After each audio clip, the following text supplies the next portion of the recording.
Halo Sobat Teritorial, selamat datang kembali di channel kami yang selalu membahas tentang teritorial. Kali ini kita akan mengulik sebuah topik yang mungkin belum banyak disorot, namun krusial untuk masa depan Indonesia, ketahanan pangan nasional. Tapi ada angle yang unik, kita bukan hanya bicara soal data impor beras atau produktivitas petani, kita akan melihat bagaimana TNI Angkatan Darat ternyata memainkan peran sentral dan strategis dalam mengamankan piring-piring kita. Ini lebih dari sekedar program, ini adalah operasi bela negara di medan yang berbeda, lahan pertanian. Mengapa ketahanan pangan sama dengan keamanan nasional? Sebelum masuk ke peran TNI AD, kita perlu paham dulu kenapa ketahanan pangan masuk dalam domain keamanan nasional. Pangan adalah kebutuhan dasar. Negara yang tidak bisa memenuhi kebutuhan pangan rakyatnya rawan terhadap gejolak sosial, kerusuhan, dan instabilitas. Ini ancaman non-militer yang serius. Kedaulatan bergantung pada impor pangan berarti menyerahkan kedaulatan kita pada fluktuasi pasar global dan kebijakan negara lain. Ini soal kemandirian bangsa. Dimensi pertahanan, konflik modern tidak hanya di medan tempur. Perang ekonomi, termasuk perang pangan dan kelaparan terencana, adalah ancaman nyata. Jadi, memastikan kecukupan pangan adalah bagian dari deterrence atau pencegahan dan national resilience atau ketahanan nasional. Nah, disinilah TNI AD sebagai komponen utama pertahanan mendapat mandat tidak hanya untuk menjaga perbatasan dari ancaman bersenjata, tetapi juga untuk mengamankan perbatasan ketahanan pangan kita. Strategi dan implementasi TNI AD di lapangan. Lalu, bagaimana konkretnya? Ini bukan sekedar jargon, programnya nyata dan terstruktur. Optimalisasi lahan kodam. Setiap kodam, komando daerah militer di seluruh Indonesia memiliki program pemanfaatan lahan milik TNI AD yang belum produktif. Food estate di beberapa lokasi seperti di Kalimantan Tengah.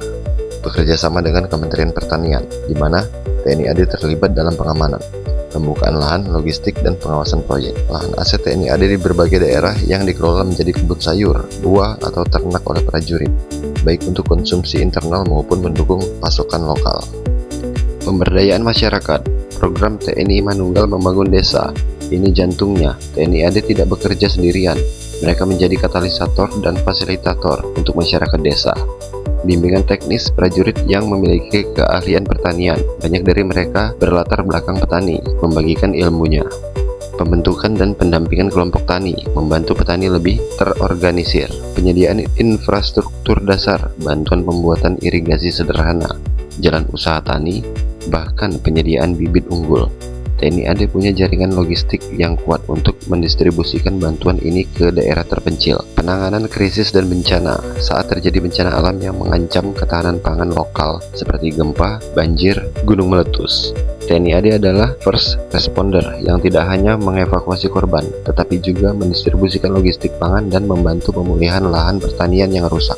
Sinergi dengan pemangku kepentingan lain. Perlu ditekankan, TNI AD bukan mengambil alih peran Kementerian Pertanian, Bulog, atau pemerintah daerah. Mereka berperan sebagai pengungkit dan pengamal. Sinergi ini kuncinya.